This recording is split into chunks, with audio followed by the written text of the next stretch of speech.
Hi, welcome to the Jaiden. I met today's guest a couple months ago. I was at a show over at Opry Mills Mall, and I had this guy come up to me, and he handed me his CD, just put it in my hand and was like, hey, you should check out my CD, it's really great. And I noticed at this point, this guy was a really great salesman. I didn't know about his musical ability yet, but I'm like, you're great at sales, you're driven, you're passionate about what you do, obviously. And so, anyways, I met him and got to talk to him a little more, and he told me who he was. He's actually Corey Clark, and he was on American Idol a couple of years ago, did awesome. Anyway, and so I asked him to come on the show and kind of just talk about life and kind of share with you guys what's been going on with him. So here he is. Corey, thank you so much for being on the show. Thank you for having me. I appreciate it. Yes. I remember you did say that. You did say you're a good salesman. I was like, well, I grew up selling stuff, so yeah, that makes sense. Thank you. I know. That was cool. Good. Yeah, I was like, my international business teacher would be very proud, But yeah, so it was really great getting to know you. I'm like, I haven't watched too much American Idol. Don't judge me. I'm sorry. It's okay. I don't either. Yeah. So, but anyways, it's great. But I heard a lot of different things about you, and like I've spoken. What'd you hear? Yeah. What'd you hear in specifics? Give me specifics. Well, just certain friends, I'd be like, yeah, we're doing a show with Corey Clark. And they're like, is that the guy who this or that? Like, is he the one who raped some girl? Or is he the one who killed somebody? Is that what they're saying? That I'm raping people and killing people now? I don't know. I was a little nervous to have you on the show after I heard that one. But, wow. So, yeah.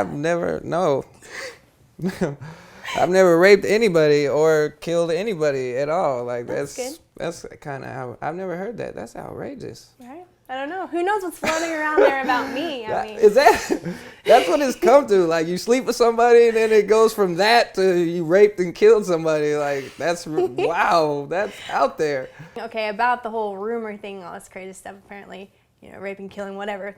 How did that? That cannot be the rumor. I swear to God, I've never heard that. No, that's not the rumor. It's just random. Because sometimes, you watch TV, you pick up on maybe 2 or 3 things, and then in your mind you kind of conceptualize it, and you're like, okay, well, yeah, that's probably what But I love that you say that because really it's emphasizing everything that I'm going through currently right now, and it's putting more of a stamp of approval for me on why I need to be doing what I'm doing, because there are actually people that think that I was raping and killing people or harming anybody physically, period. Okay, can you go back to the source of that and kind of set the record straight? To be honest, I couldn't say what led people to believe that I was raping and killing anybody. Well, there was some kind of something having to do with the cops or your sister or something like that.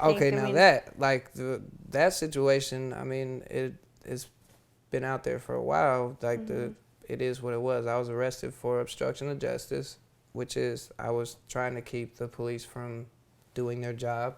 You were looking out for your sister. You were younger, okay? Yeah. Maybe you didn't make the best decision in dealing with that, but let them know the heart of why you did what you did. The short of that situation was my 15-year-old sister at the time was grounded. She had been lying to my folks about her whereabouts a couple different times. And needless to say, my dad had put her on punishment. She wasn't supposed to leave the house. Don't you hate when that happens? You get in trouble. Anyway, keep going. One thing led to another. She was trying to basically get out of the house. She said there was something going on with a coach or with a team or something. And I just remember telling her that the coach didn't run the household. Her parents did. Mm-hmm. And they told you to stay home, so you can't go. Yeah. And it became like a pushing and shoving match to where she was trying to get out of the doors and the windows, and I was blocking the exits. Mm-hmm. And she called somebody over that I had never met who showed up pretty much at the same time as my other younger sister, but the one who's older than this sister in particular.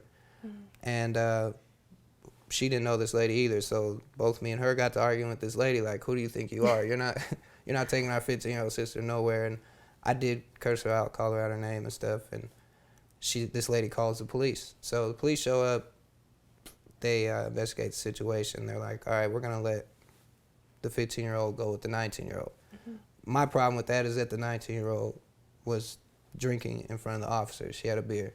Mm-hmm. And I had a problem. I I took issue with that, and I essentially asked the officers. I was like, "You're supposed to be an officer of the law, so why do you think it's okay for both of my little sisters to get in the car and drive anywhere after one of them's been drinking in front of you?" Mm-hmm. And the female officer said, "Well, it should be okay because it's right around the corner." Mm-hmm. And I was like, "Would you let your kids or your siblings or family members get in a car after one of them's been drinking?" Mm-hmm. And she said no. And the male officers kind of took issue with the fact that I caught an attitude with her. So then they're like, "All right, well then, she ain't going with her. We'll just take her to juvenile hall for 5 days." Mm-hmm. So they took issue with that, and they ended up beating me up.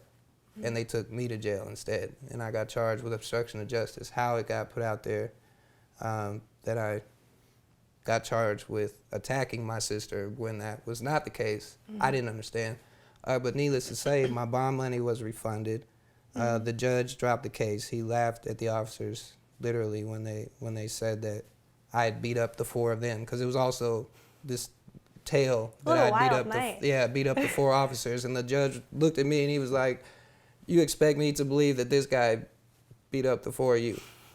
You're like, "Yes, thank you very much." Right, and he was like, and he did tell me, he was like, "Mr. Clark, you're not Superman, so when the officers ask you to do something, just do it, and even though they might be wrong or you feel they're wrong, whatever the case may be, just go along with it and handle it better next time." So mm-hmm.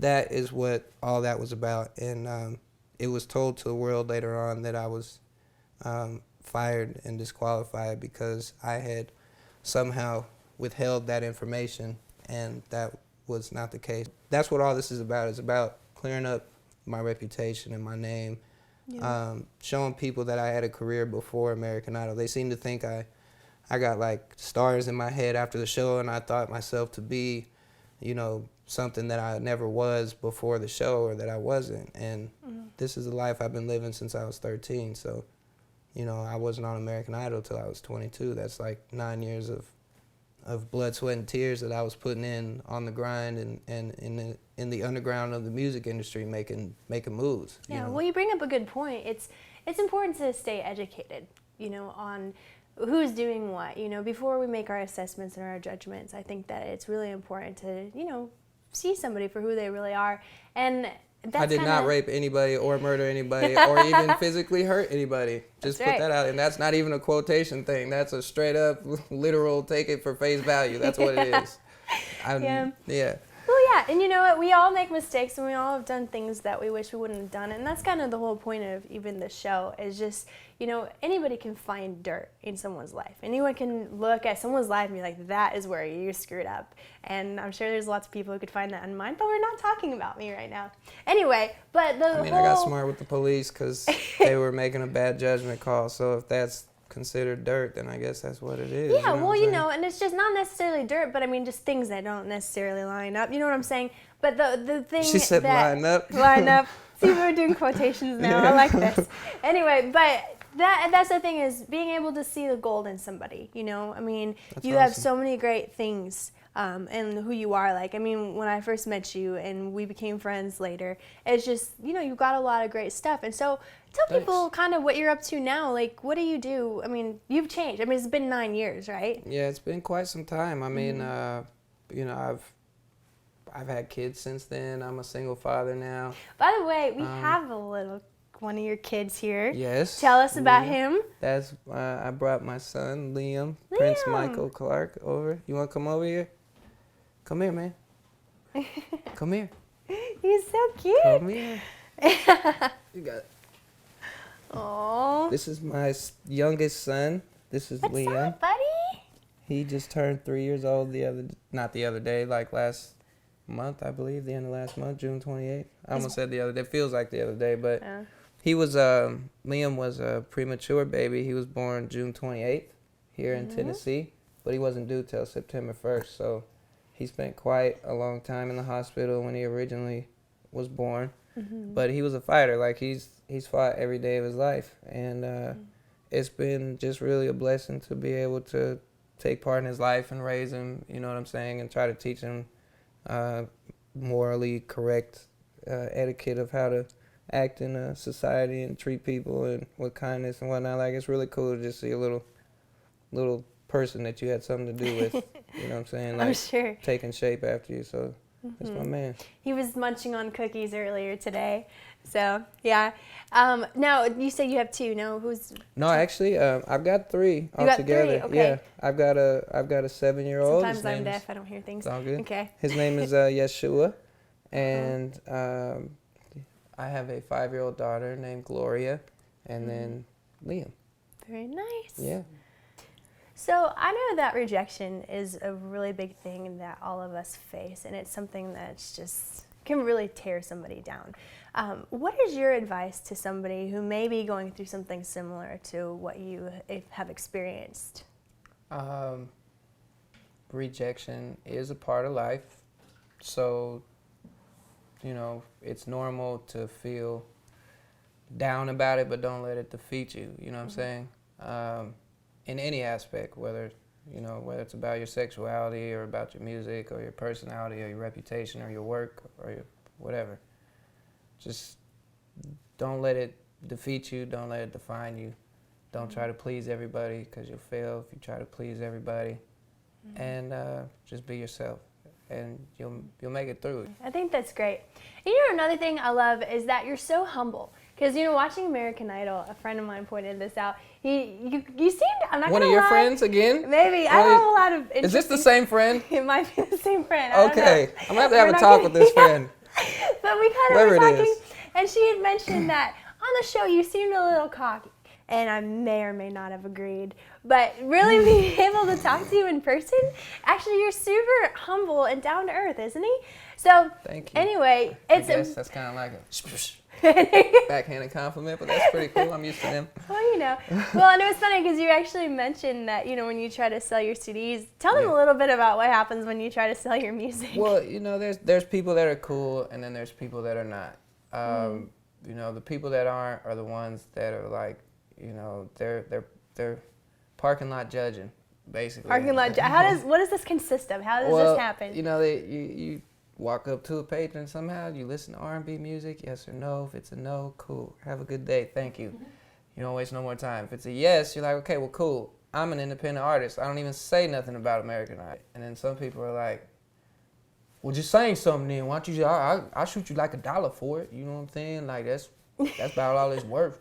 That's all it's worth, huh? I'm like, a lot of folks weren't judging the music back then for the music. They were judging it about how they felt about apparently me raping and killing people and being cocky. Let's count how many times we say that in this interview. I think it would be awesome. So you have nothing to prove, but I think that me, myself, and everybody watching here. Can I say something on that cocky thing? Let's hear about cockiness. So you're talking about all these rumors and stuff. Like we gotta take that moment in time that is forever out there now because it was on television. We got to take that and cut it out from everything else and put it up here and examine that and like what was going on that would make a 22-year-old man on national television, international, I guess I should say, appear cocky. Right. I mean, I guess you have a reason or two to be able to. I mean,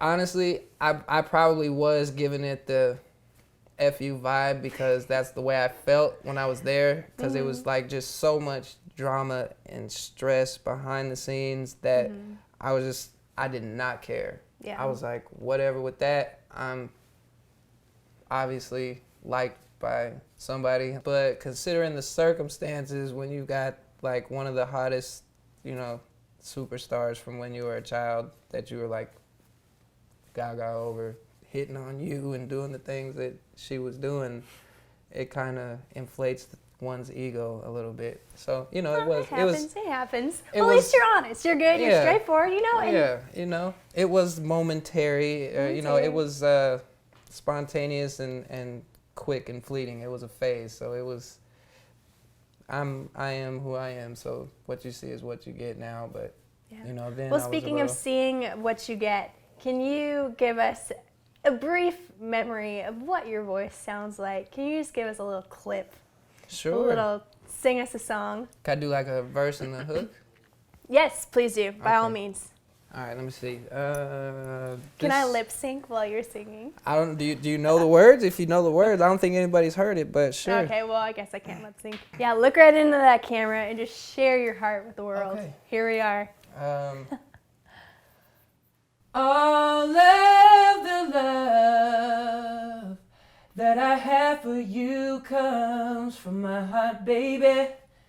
And some people love the art of playing games with your heart. I thought you knew no one would ever be as real as me. Oh no, now thanks to you, you're miserable, he's got you feeling lonely. You should have left him be, yeah.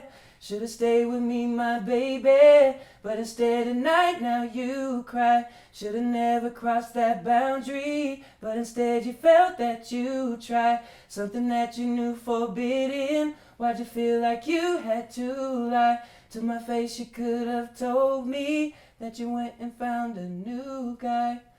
Found a new guy. Found a new guy. You know what I'm saying? So that's what it's called, Found a New Guy. That's so good. That's so good. I knew I was going to think of it by the time I got to the end of it, so. That's so Found a New good. Guy. Thank you. You're welcome.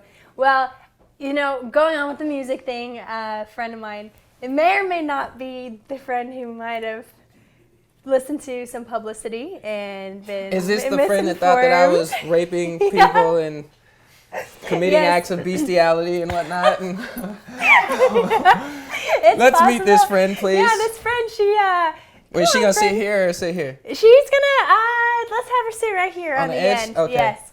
Cece, come on And out my here. seat is warm, Please so come, it's come. hot for her. It's so all she warmed can up. sit down in the hot seat. Have a seat now. Have a seat. I'm Corey. Corey, nice to officially meet you. Nice to officially meet you as well. You are? I am Cece. Very nice to meet you Cece as well. Sims, the famous Tommy Sims' daughter. So now wait. Not so famous. Tommy Sims. Tommy Sims.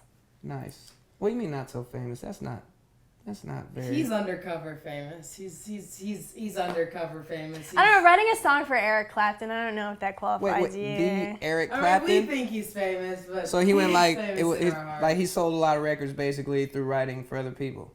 Right. Then he's famous. He's Right. famous. Like he's made other super famous people famous. So he's Right. Yeah, he's we a would famous say. guy. We would say. Now I got to start this off by: are you comfortable sitting this close next to me with the fear of me raping? I am comfortable. Okay, I've cool. gotten over that fear. I just had to make sure now.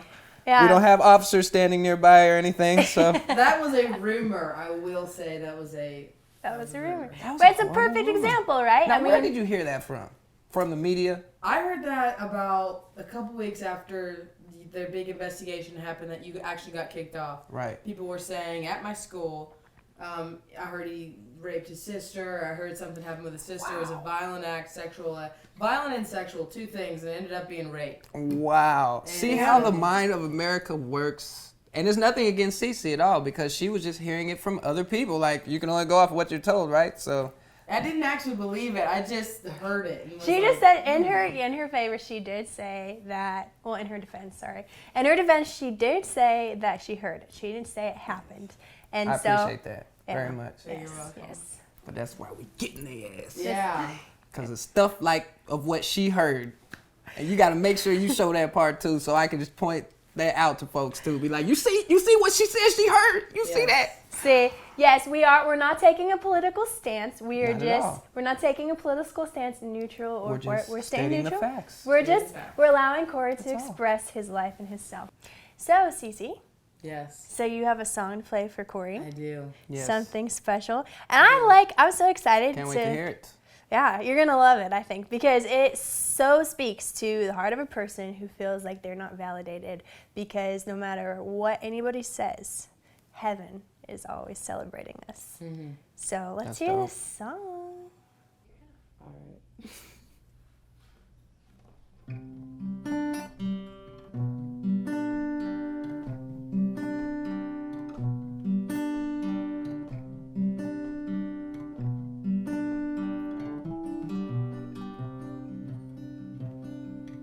He wants you to notice how much he focus on how much he's focused on you. He loves it when you dance around room, 'cause he's so in love with you, yeah. You're the apple of his eye.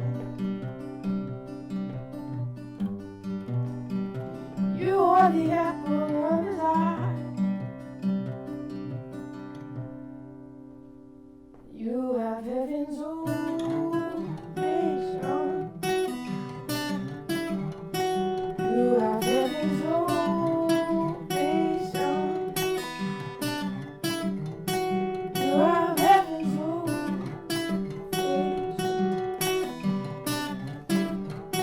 You have heaven's ovation.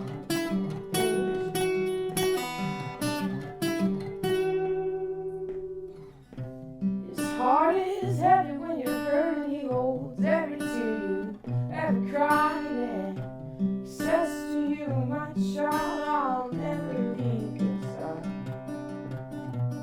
He wants you to know that he loves you so. And when you're too weak to walk, he'll come and carry you. 'Cause you're the apple of his eye. You are, you know you are. You are the apple of his eye.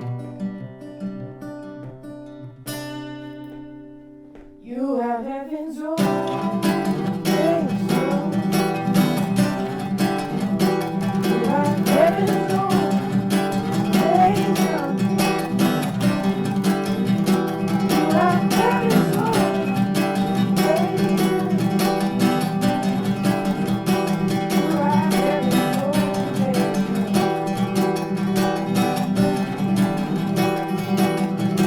He likes the way you walk. Likes the way you talk. He's so in love. You is so in love with you. He likes the way you walk. You know that. He likes the way you talk. He's so in love with you. He's so in love with